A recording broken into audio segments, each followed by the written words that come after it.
धरिला पंढरीचा चोर, धरिला पंढरीचा चोर. गळा बांधुनिया दोर, गळा बांधुनिया दोर, गळा बांधुनिया दोर. धरिला पंढरीचा चोर, धरिला पंढरीचा चोर.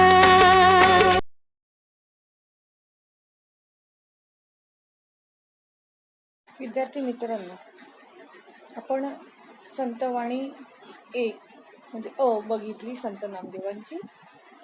आज बघणार आहोत संतवाणी धरिला पंढरीचा चोर. अभंग लिहिलेला आहे संत जनाबाई यांनी. मी तुम्हाला सर्वप्रथम पाठ्यपुस्तकामध्ये जो परिचय आहे तो सांगते, त्याच्यानंतर जनाबाईंविषयी थोडी माहिती सांगते, कारण आपल्याला अभंग कोणी लिहिला, का लिहिला, त्याची पार्श्वभूमी सुद्धा माहीत असणं आवश्यक आहे. तर संत जनाबाई वारकरी संप्रदायाच्या साहित्यात विठ्ठल भक्तीचा ध्यास लागला. जनाबाईंनी विपुल काव्य रचना केली आहे. विशुद्ध वात्सल्य, आत्मसमर्पणाची भावना त्यांच्या अभंगवाणीत ओतप्रोत भरलेली आहे. प्रस्तुत अभंगात विठ्ठलाबरोबरचे प्रेमळ सुख संवाद आहेत, लटके भांडणे आहेत. आता ही जी संतवाणी आहे याच्यात त्यांनी संत जनाबाईंनी विठ्ठलाविषयी त्यांच्याबद्दल असलेली जी भावना आहे, एक भक्त आणि एक देव, आणि ह्या देवाप्रती त्यांची असलेली भावना या अभंगातून त्यांनी व्यक्त केली. पण जनाबाई नेमक्या कोण होत्या? तर प्राचीन मराठीतील कवयित्रींच्या काव्य परंपरेमध्ये नामदेव परिवारातील संत जनाबाईंच्या कवितेला महत्त्वाचे स्थान आहे. महदंबा, मुक्ताबाई, जनाबाई, बहिणाबाई आणि वेणाबाई या प्रमुख कवयित्रींचे काव्य म्हणजे मराठी सारस्वतातील अमोल ठेवा आहे. संत जनाबाई ह्या नामदेवांच्या शिष्या, नामयाची जनी, नामदेवांच्याच कुटुंबात सामावलेली एक संत कवयित्री होय. ज्ञानदेव आणि नामदेव समकालीन सहजीवन जनाबाईने अत्यंत जवळून बघितले आहे आणि ते अनुभवलं सुद्धा आहे. संत नामदेव परिवारातील संतांचा सहवास त्यांनाही लाभला होता. संतांचे चरणी लोळे दासी जनी, म्हणजे या संतांच्या, नामदेवांच्या घरी जेव्हा त्या वास्तव्यास होत्या किंवा ज्ञानदेवांचा सुद्धा त्यांना जवळून अनुभव आलेला होता, या संतांच्या चरणावर ही दासी लोळण घेत आहे. अशी त्यांची विनम्र वृत्ती, मनात विठ्ठल भक्तिभाव, सहनशीलता, संवेदनक्षम मन, असे जनाबाईंच्या व्यक्तिमत्वाचे काही पैलू आपल्याला दिसतात. आणि जेव्हा त्यांनी ज्ञानदेव आणि नामदेवांचं जीवन अत्यंत सहजीवन अत्यंत जवळून बघितलं, तर त्यामुळे नामदेवांच्या व्यक्तिमत्वाचा, त्यांच्या अभंगांचा प्रभाव जनाबाईंच्या रचनेवर होऊ लागला आणि मग त्यांनी नंतर स्वतःच्या अभंग रचना केल्या. जनाबाईंनी जवळपास 347 अभंग रचना केल्या. संत नामदेवांच्या कुटुंबात जनाबाईंच्या मनाची आणि जीवनाची जडणघडण झाली. जनाबाईंचा जन्म कराड येथे झाला होता आणि 1258 त्यांचा जन्म झाला. जनाबाईंचा जन्म जेव्हा झाला त्यानंतर काही दिवसांनी त्यांच्या आईचा मृत्यू झाला. त्यांच्या आईचं नाव होतं करूड आणि वडिलांचं नाव होतं दाळ. तर गंगाखेडला त्यांचा जन्म झाला आणि जन्मानंतर काही वर्षांनी त्यांच्या आईचा जेव्हा मृत्यू झाला तेव्हा त्यांच्या वडिलांना वाटायचं की आता ह्या मुलीला मी एकटा कसं सांभाळू, तिला मोठी झाल्यावर चांगलं वळण लागलं पाहिजे, चांगल्या लोकांची संगत लाभली पाहिजे. म्हणून त्यांनी नामदेवांचे वडील दामाशेठ यांच्याकडे जनाबाईंना सोपवलं की आता तुम्ही हिचा सांभाळ करा. आता दामाशेठ आणि दामाशेठचं संपूर्ण कुटुंब विठ्ठल भक्तीत मग्न आहे आणि त्यामुळेच या विठ्ठल भक्तीचा मार्ग जनाबाईंना मिळाला आणि त्यामुळेच त्यांना कविता आणि अभंग लिहिण्याची प्रेरणा सुद्धा मिळाली. जनाबाईंचे कौटुंबिक आणि पारमार्थिक जे जीवन होते हे नामदेवाच्या कौटुंबिक आणि पारमार्थिक जीवनाचाच एक भाग होते. इतका निकटचा अनुबंध जनाबाई आणि नामदेव यांच्यात होता. म्हणजे जनाबाई नामदेवांना आपल्या गुरु मानत. ते वयाने मोठे होते, त्यामुळेच नामयाची जनी असं म्हटलं जातं. शिवाय जनाबाईंची कविता आणि नामदेवांच्या ज्या अभंगवाणी आहे यातही हाच अनुबंध असल्याचं आपल्याला जाणवतं. जनाबाईंचे हे व्यक्तिमत्व लक्षात घेतले की त्यांच्या कवितेवर असलेल्या नामदेवांच्या अभंगवाणीचा प्रभाव समजून येतो. जनाबाईंनी जे काही अभंग लिहिले, ज्या काही कविता लिहिल्या, त्याचा जो कालखंड होता तो चातुर्वर्ण व्यवस्थेचा होता.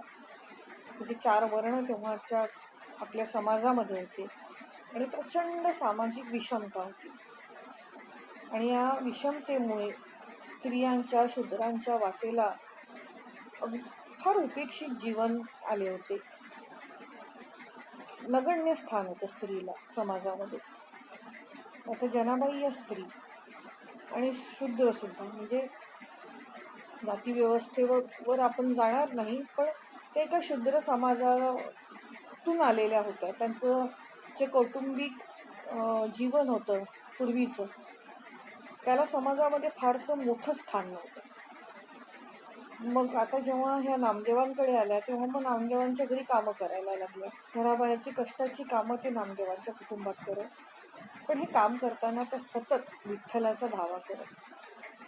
विठ्ठल भेटावा, लवकर भेटावा म्हणून जनाबाईंच्या अभंगातून सतत आपल्याला कारुण्य व्यक्त होताना दिसतं.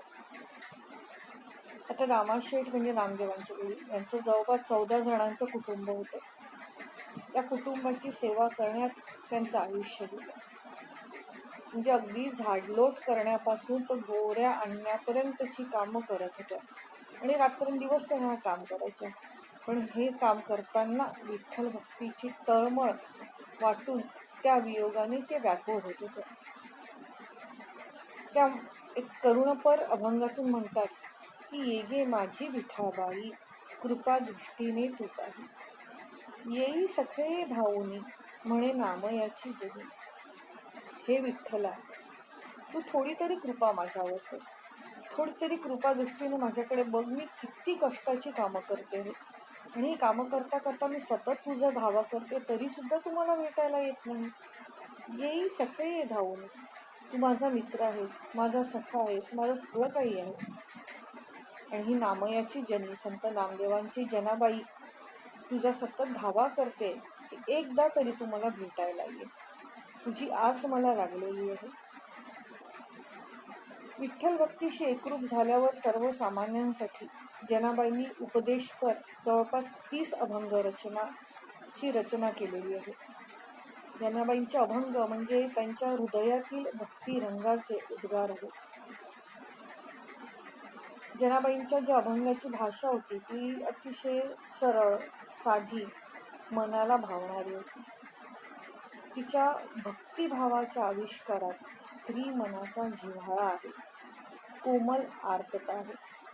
म्हणजे एका स्त्रीने कशा प्रकारे विठ्ठलाला आपलंसं करण्याचा प्रयत्न केला, कशा प्रकारे विठ्ठलाबद्दलचं त्यांचं प्रेम होतं, त्या किती विठ्ठलाला मानत होत्या, हे सगळं काही आपल्याला त्यांच्या अभंग रचनेतून दिसतं.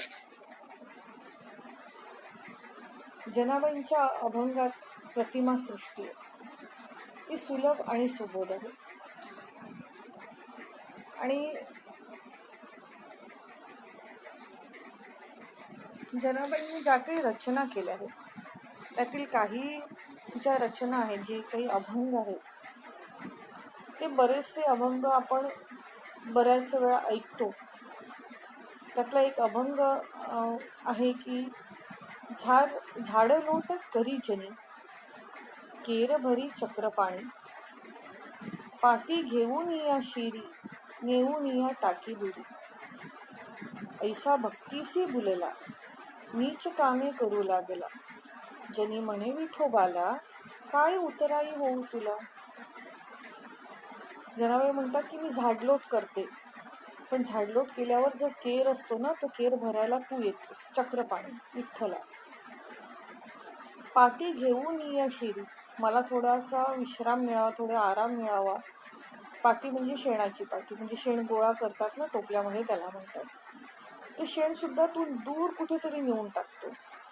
ऐसा भक्ती से बुलला, एवढा तू आपल्या भक्ताला जीव लावतोस, एवढं तू आपल्या भक्तांवर प्रेम करतोस, आणि एवढा मोठा तू विश्वाचा, संपूर्ण विश्व सांभाळणारा तू, आणि एवढी नीच कामे तू करतोस. तुझ्या भक्तांकरता तू इतक्या नीच कामं, इतक्या हलक्या प्रतीची, नीच म्हणजे हलक्या प्रतीची कामं सुद्धा करायला तू तयार होतोस. तू झाडलोट करतोस, तू केर नेतोस, तू शेणाची पाटी आपल्या डोक्यावर उतरतोस. जनी म्हणे विठोबाला, जनाबाई विठोबाला म्हणतास, काय उत्तराई होऊ तुला? अरे बाबा, तू एवढंच माझ्यासाठी करतो आहेस, याचं ऋण मी कसं फेडू? कशा प्रकारे तुझ्या ऋणातून मी सुटू? अशा प्रकारे अनेक अभंग रचनेमध्ये संत जनाबाई विठ्ठलाला आपल्या भक्तीची आठवण करून देतात. म्हणजे त्या इतक्या विठ्ठलावर भक्ती करायच्या की विठ्ठलाला, आता आपल्याला जो अभंग आहे ना, घरीला पंढरीचा चोर, शेवटी विठ्ठलाला मानावं लागलं की बाई जनाबाई ग, तू एवढ्या भयंकर शब्दांनी मला बांधून ठेवलं आहेस की शेवटी मला तुझ्या हृदयातच बसावं लागेल, तुझ्या मनात बसणं भाग आहे. तर आता आपण बघूया की आपल्याला दिलेला हा अभंग. आता अभंगाच्या शेवटी तुम्हाला दिलेलं आहे, पाठ्यपुस्तक उघडून बघायचं जेव्हा मी शिकवते तेव्हा, की सकल संत गाथा खंड पहिला, संत जनाबाईंचे अभंग, अभंग क्रमांक 180 हा अभंग आहे.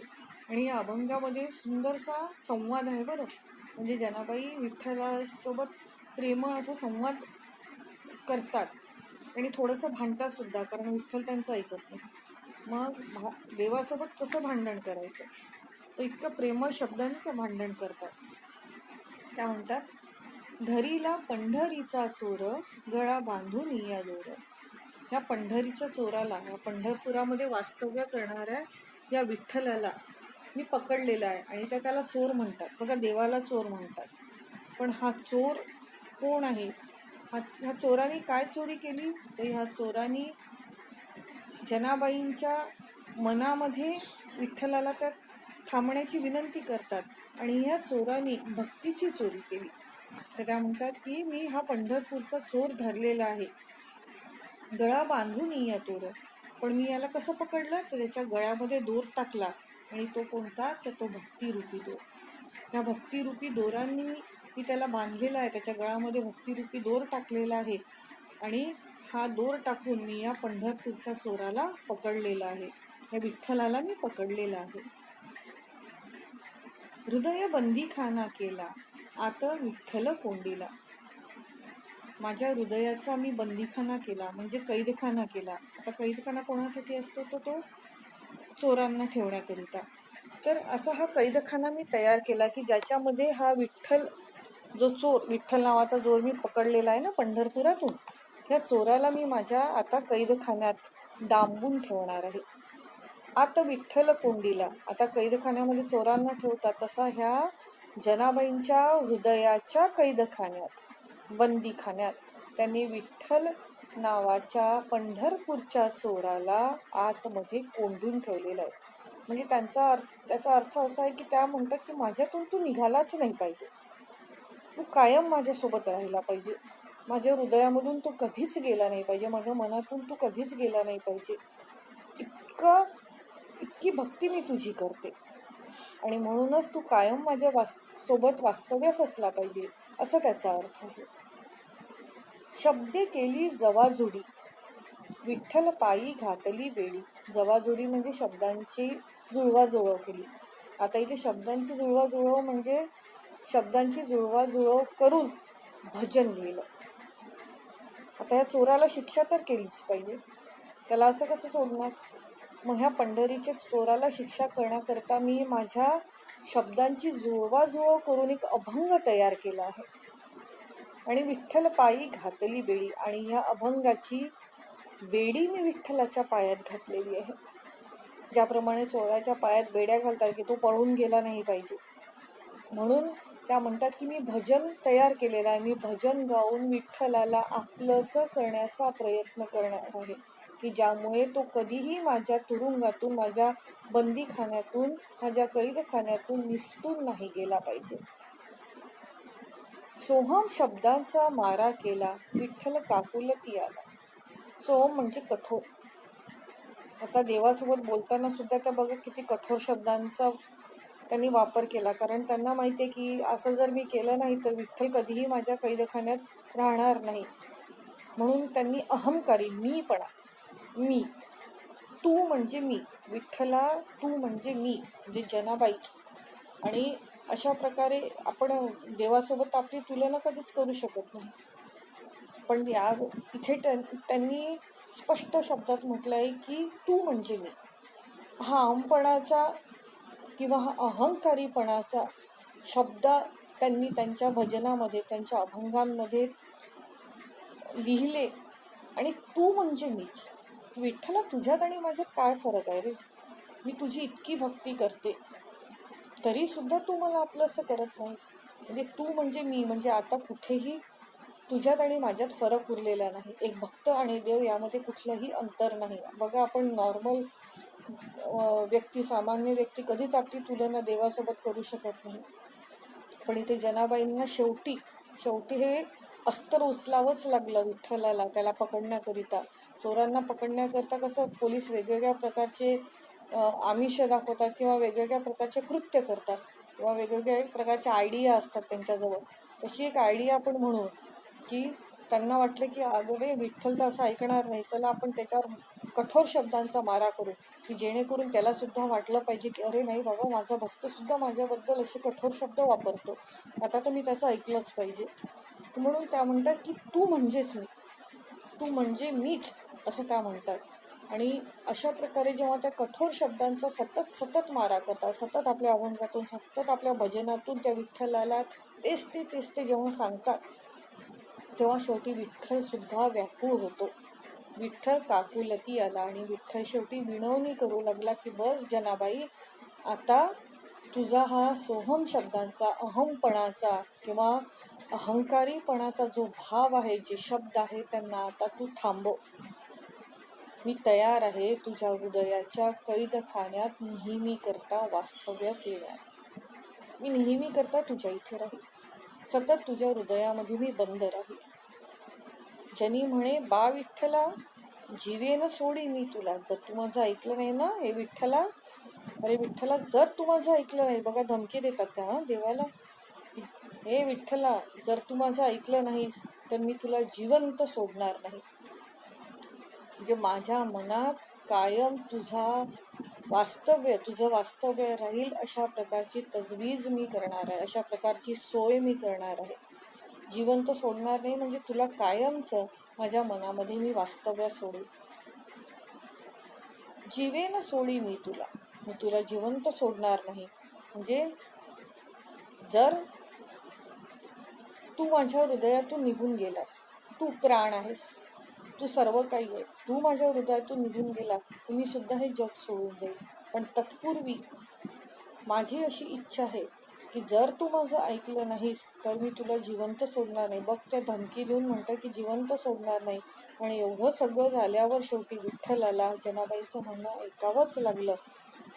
आणि विठ्ठल जनाबाईंच्या मनामध्ये, जनाबाईंच्या हृदयामध्ये कायमस्वरूपी वास्तव्यास आले. आणि म्हणूनच जनाबाई विठ्ठलांविषयी इतके वेगवेगळे अभंग, विठ्ठलांविषयींची भजनं त्यांनी तयार केली. कारण विठ्ठलाविषयी प्रेमच तेवढं होतं, विठ्ठलाविषयी भक्ती तेवढी होती, विठ्ठलाविषयी आदर तेवढा होता आणि सर्वस्व होतं.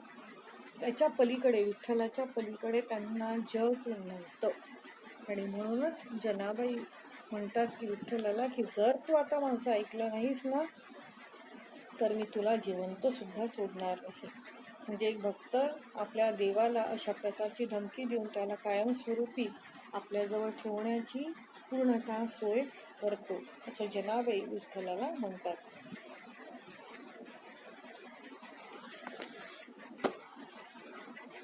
आता आपण दोन्ही अभंग रचना बघितल्या. तुम्हाला मी मागच्या अभंग रचनेमध्ये एक प्रश्न दिला होता नामदेवांच्या याच्यात, की तुम्हाला 4 मार्कांसाठी कृतीपत्रिकेमध्ये अशा प्रकारचा प्रश्न विचारला जातो. त्यानंतर 2 मार्कांचा प्रश्न येतो, की ज्यामध्ये तुम्हाला प्रस्तुत ओळींचा अर्थ तुमच्या शब्दामध्ये लिहा. आणि तिसरा प्रश्न विचारला जातो, की खालील दिलेल्या ओळींचं काव्य सौंदर्य स्पष्ट करा. आता हे जे दोन्ही प्रकार आहेत, तर हे दोन्ही प्रकार मी तुम्हाला सांगते, कारण कशा प्रकारे आपल्याला पद्यविभाग सोडवायचा आहे. त्या पद्यविभागाच्या साहाय्याने पद्यविभागाचा जो प्रश्न येतात 3 प्रकारचे, एक रसग्रहणाचा प्रश्न येतो, एक काव्य सौंदर्य स्पष्ट करा येतं, आणि खालील दिलेल्या ओळींचा अर्थ तुमच्या शब्दात लिहा अशा प्रकारचा आपल्याला प्रश्न येतो. तर हे प्रश्न कशा प्रकारचे सोडवायचे हे मी तुम्हाला सांगणार आहे. पण तत्पूर्वी आपल्या स्वाध्यायामध्ये काव्य सौंदर्य प्रश्न क्रमांक 3 आहे. पुस्तक उघडलंच असेल तुम्ही. त्यात प्रश्न क्रमांक 3 काव्य सौंदर्य आहे. त्यातील पहिलं बघा, सोहम शब्दाचा मारा केला विठ्ठल काकुलती आला. आता मी तुम्हाला सांगितलेलं आहे की सोहम म्हणजे कठोर. कठोर शब्दांचा मारा केला जनाबाईंनी आणि शेवटी विठ्ठलाला राहावलं नाही गेलं आणि विठ्ठल जनाबाईंच्या शरणी आला. अशा प्रकारचं अर्थ त्याचा होतो. पण जेव्हा आपण काव्य सौंदर्याचा प्रश्न सोडवतो तेव्हा अगदी तंतोतंत ते जेवढं काही दिलेल्या ओळी आहेत तेवढंच आपण अर्थ लिहिणार नाही. कारण आपल्याला प्रश्न विचारलेला आहे की या ओळीतील विचार स्पष्ट करा. आपल्याला ओळीतील विचार स्पष्ट करायचे की नेमकं जनाबाईंना विठ्ठलांविषयी हे जे शब्द रचना त्यांनी केलेली आहे, तर तत्पूर्वी हे लिहिण्याच्या पूर्वी अभंगामध्ये ज्या काही ओळी होत्या, पूर्वीच्या ज्या ओळी होत्या, त्या ओळींचा थोडक्यात अर्थ आपल्याला सुद्धा लिहायचा आहे. की याच्यापूर्वी त्यांनी काय केलं, सोहम शब्दांचा मारा जेव्हा केला त्याच्यापूर्वी त्यांनी काय केलं, तर त्याच्यापूर्वी त्यांनी भक्तिरूपी दोर विठ्ठलाच्या गळ्यामध्ये टाकला, त्याला आपल्या हृदयाच्या कैदखान्यात बंद केलं, त्याला शब्दांच्या बेडीने त्याचे पाय जखडले. शब्दांची बेडी म्हणजे भजन. तर शब्दरचनेची जी बेडी होती, जी साखळी होती, ती त्याच्या पायामध्ये त्यांनी त्यांचे पाय त्याच्यामध्ये जखडले. त्यानंतर त्या म्हणाले की तू कायमस्वरूपी माझ्या हृदयामध्ये राहायला पाहिजे, यासाठी त्यांनी सोहम शब्दांचा मारा आहे, ते कठोर. मग आता पुन्हा आपण तिथे आलो जिथे आपल्याला प्रश्न विचारला गेला, जसा प्रश्न विचारला गेला. पण तत्पूर्वी सुद्धा आपण त्याच्या अगोदर काय होतं, अगोदरच्या ओळींमध्ये काय होतं, याचं थोडक्यात 2 ते 3 ओळीमध्ये आपल्याला उत्तर लिहिणं अपेक्षित आहे. मग सोहम शब्दाचा म्हणजे तू म्हणजेच मीच, हा सोहमपणा, हा अहंकारीपणा, या अहंकारी शब्दांचा मारा त्यांनी त्याच्यावर केला. आणि शेवटी विठ्ठल विनवणी करू लागला, विठ्ठल काकुळतीला आला आणि विठ्ठल म्हणाला की हो ग बाई, मी तुझ्या हृदयामध्ये मी कायमचा राहील, पण त्याकरता तू अशा सोहम शब्दांचा मारा थांबव. मी कायमस्वरूपी विठ्ठल तुझ्या हृदयामध्ये वास करायला तयार आहे. आणि म्हणून संत जनाबाईंनी अशा प्रकारची कृती केली, अशा प्रकारच्या सोहम शब्दांचा मारा केला. तर अशा प्रकारे आपल्याला उत्तर लिहिणं अपेक्षित आहे. जेव्हा आपल्याला 2 मार्कांचा प्रश्न येतो तेव्हा आपल्याला कमीत कमी 4 ते 5 ओळींमध्ये आपलं उत्तर लिहिणं अपेक्षित आहे. जनी म्हणे बा विठ्ठला, जीवेन सोडी मी तुला, या ओळीतून व्यक्त झालेला कवयित्रीचा भाव स्पष्ट करा. बघा, पहिला प्रश्न वेगळा होता आणि आता वेगळा आहे. याच्यात कवयित्रीचा भाव काय आहे, काय वाटतं त्यांना विठ्ठलाविषयी काय वाटतं, की त्यांना वाटतं की विठ्ठल आपल्या हृदयात कायम स्वरूपी वास्तव्यास राहावं असं त्यांना वाटतं. आणि त्याकरता त्यांनी भक्तीचा दोर विठ्ठलाच्या गळ्यामध्ये बांधला, त्यांना हृदयाच्या कैदखान्यात कोंडलं आणि कैद्याला जशी शिक्षा देतात तशी विठ्ठलाला शिक्षा म्हणून त्यांनी त्यांच्या शब्दरचनेची बेडी त्यांच्या पायामध्ये अडकवली, त्यांच्यावर कठोर शब्दांचा मारा केला. आपण ब्रॅकेटमध्ये कंसामध्ये सोहम शब्द असं सुद्धा वापरू शकतो. त्यांच्यावर सोहम शब्दांचा मारा केला की जेणेकरून विठ्ठल त्यांच्या हृदयात कायमस्वरूपी राहिले पाहिजे, त्यांच्या हृदयातून गेले नाही पाहिजे. पण शेवटी त्या काय म्हणतात, जनी म्हणे बा विठ्ठला जीवेन सोडी मी तुला. आणि त्या म्हणतात की तू कायमस्वरूपी माझ्या हृदयात राहिला पाहिजे आणि तू जाऊ नये, म्हणून मी तुला जिवंत सुद्धा सोडणार नाही, अशी धमकी दिली. पण ही धमकी कशी होती, तर भक्तिरूपी धमकी होती, प्रेमळ धमकी होती. तर असा शेवटला उपाय जनाबाईंनी विठ्ठलाला कायमस्वरूपी त्यांच्या मनामध्ये राहावा ह्याकरिता केला होता. तर हा कवयित्रींचा, संत जनाबाईंचा हा भाव होता, ह्या भावना होत्या. त्यानंतरचा प्रश्न आहे की प्रस्तुत अभंगातून कवयित्रीच्या मनातील विठ्ठलविषयीच्या कोणत्या भावना दिसून येतात ते सांगा. विठ्ठलाविषयी कोणत्या भावना दिसतात? पहिली की ते कायमस्वरूपी त्यांच्या मनामध्ये राहिले पाहिजे, त्यांच्या हृदयामध्ये राहिले पाहिजे. त्यासाठी त्यांनी वेगवेगळ्या उपाययोजना केल्या, युक्त्या केल्या. कोणत्या युक्त्या केल्या? पुन्हा तिथेच येतो आपण. भक्तिरूपी दोर त्यांच्या गळ्यामध्ये अडकवला, शब्दरूपी साखळ्या त्यांच्या पायामध्ये, त्याच्या शब्दांची रचना करून त्या बेड्या त्यांच्या पायामध्ये त्यांनी टाकल्या. ती शब्दांची जुळवाजुळव केली आणि त्याची बेडी तयार करून त्यांच्या पायामध्ये टाकली. त्यांना कायमस्वरूपी आपल्या हृदयाच्या बंदीखान्यात ठेवण्याचा त्यांनी प्रयत्न केला. त्यांच्यावर सोहम शब्दांचा मारा केला. आणि इतकं करून सुद्धा जनाबाई थांबल्या नाही. तर शेवटी त्यांनी विठ्ठलाला जिवंत मारण्याची, जीवे मारण्याची किंवा जिवंत न सोडण्याची समज सुद्धा दिली किंवा धमकी सुद्धा दिली. आणि अशा प्रकारे ह्या अभंगातून विठ्ठलाविषयी असणारी उच्च प्रतीची, त्याला आपण पराकोटीची म्हणू, उत्कट भावना आपल्याला जनाबाईंच्या मनामध्ये दिसते. की देवाप्रती इतकंही कोणी लीन होतं, इतकं देवाला कोणी मानतं की त्याच्यात आणि आपल्यात कोणत्याही प्रकारचा फरक समजत नाही, असे सुद्धा भक्त असतात, अशी भावना जनाबाईंनी या अभंगातून व्यक्त केलेली आहे. ठीक आहे. आता हे जेवढे काही स्वाध्यायाचे जे प्रश्न आहेत ते सगळे प्रश्न तुम्ही वहीमध्ये सोडवायचे. त्यानंतर तुम्हाला मागच्या याच्यात मी तुम्हाला प्रश्न क्रमांक 2A हा कसा सोडवायचा हे सांगितलं. तर ज्या प्रकारे तुम्ही संत नामदेवांचं सोडवलं तशाच प्रकारचा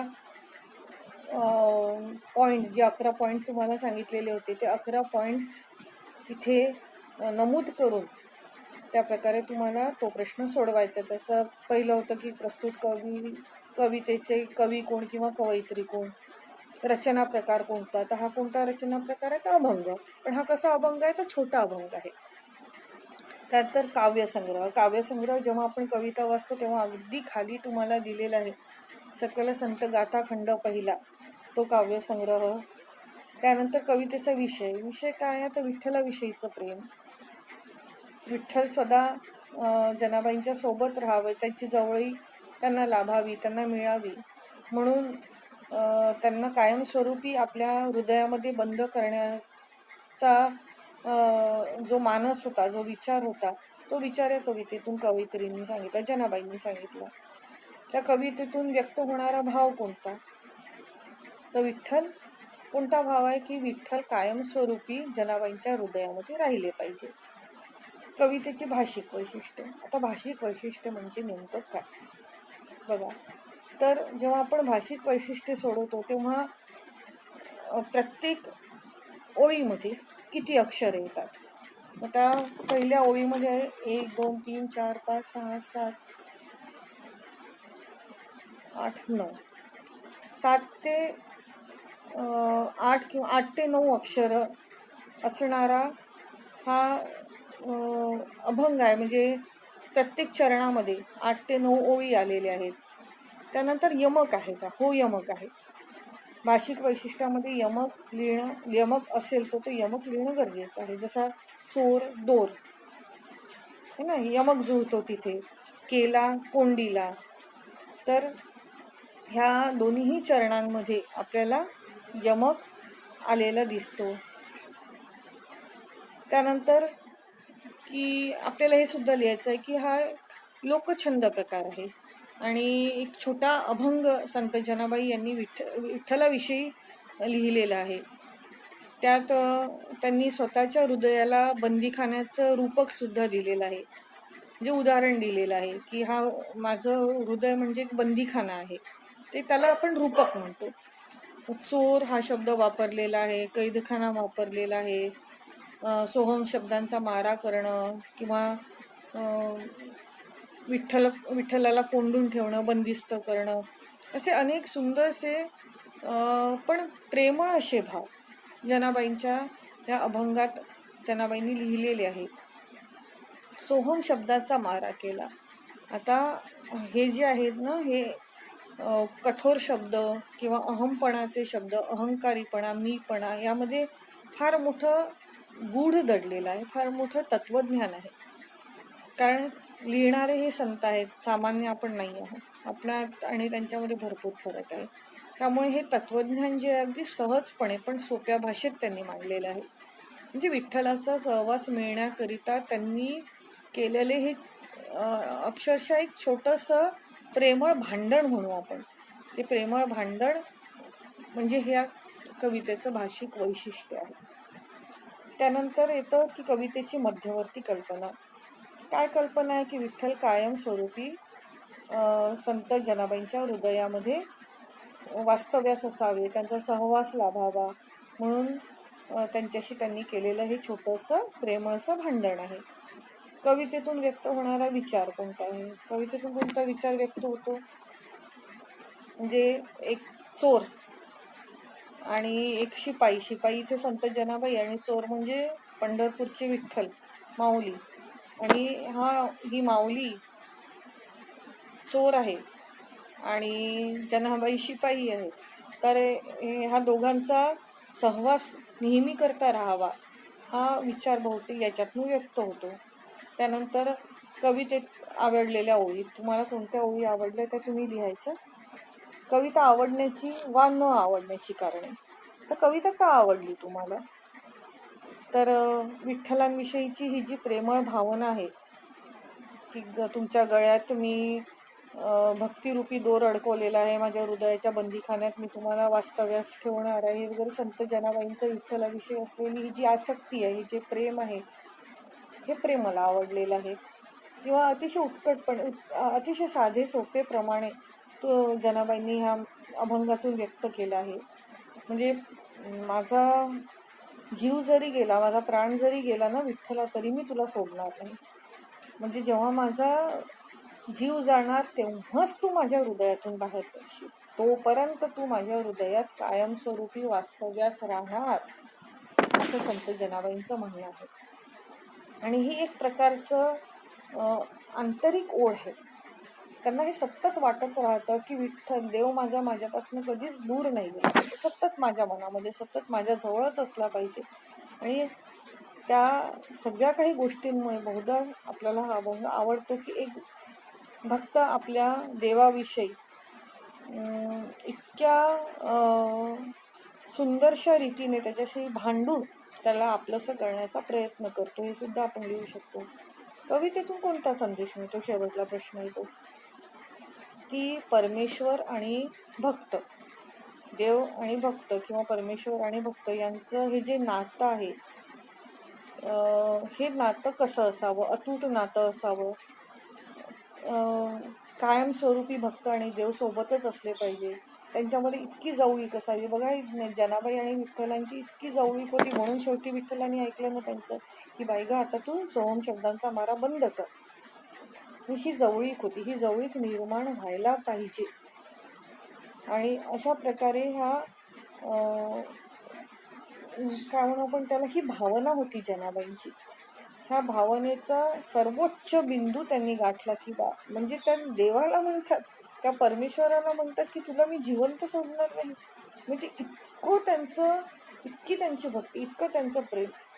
म्हणजे ही त्यांची भक्ती, ही जी भावना होती, ही भावना भक्त आणि परमेश्वराची ही जी भावना आहे, ही इतक्या या उच्च स्तराला जाऊ शकते, हा संदेश आपल्याला या कवितेतून मिळतो. तर अशा प्रकारे हे जेवढं काही स्वाध्याय आहे, मला वाटतं की तुम्ही हे तुमच्या वहीमधून सोडवा. कारण केवळ ऐकू नका. आणि तुम्हाला काहीही समस्या असेल, काही वाटलं की मॅडमला हे विचारावं की हे कसं सोडवायचं, तर मी तुम्हाला सांगितलेलं आहे की 5 ते संध्याकाळी 7 ह्या वेळेस तुम्ही मला मेसेज करू शकता किंवा मला फोन करू शकता की मॅडम ह्या याच्यातला मला हा प्रश्न कसा सोडवायचा काही कळला नाही. तुम्ही अगदी काय म्हणतात लवकरच म्हणजे तेव्हाच्या तेव्हाच तुम्हाला तुमच्या प्रश्नाचं उत्तर देऊ शकेल. तर अशा प्रकारे आपलं संतवाणी अ आणि आ आपण दोन्ही पूर्ण केलेलं आहे. त्यामुळे पुस्तकात असलेला जो काही स्वाध्याय पुस्तक आहे माझ्याजवळ सध्या आणि या पुस्तकात जो काही स्वाध्याय आहे तो स्वाध्याय निश्चितपणे वहीमध्ये सोडवा. कारण आपली आता प्रत्यक्ष भेट कधी होणार हे माहिती नाही, पण स्वाध्याय सोडवा. कारण सोडवताना तुमच्याच लक्षात येणार आहे की आपण जे काही सोडवत आहोत ते अप टू दॅट मार्क आहे की नाही, की आपण असं सोडवलं पाहिजे वगैरे हे जे आहे ते तुमच्या लक्षात येणार. आणि लिहिताना काय म्हणतात वही स्वच्छ, त्याचप्रमाणे शब्द व्यवस्थित, हँडरायटिंग तुमचं चांगलं असलंच पाहिजे. या सगळ्या काही गोष्टींवर भर द्या. तर अशा प्रकारे आपण हे संतवाणीचं इथेच संपवतो आहे. मी तुम्हाला पुढच्या याच्यामध्ये की आता तुम्हाला कृतीपत्रिका पाठवेल पुढच्या याच्यात, आणि त्या कृतीपत्रिकेमध्ये पद्यविभाग जो आहे तो पद्यविभाग नेमका कसा सोडवायचा. कारण आतापर्यंत तुम्ही 40-50 मार्कांचा पेपर सोडवलेला आहे, पण आता तुम्हाला 80 मार्कांची कृतीपत्रिका सोडवायची आहे.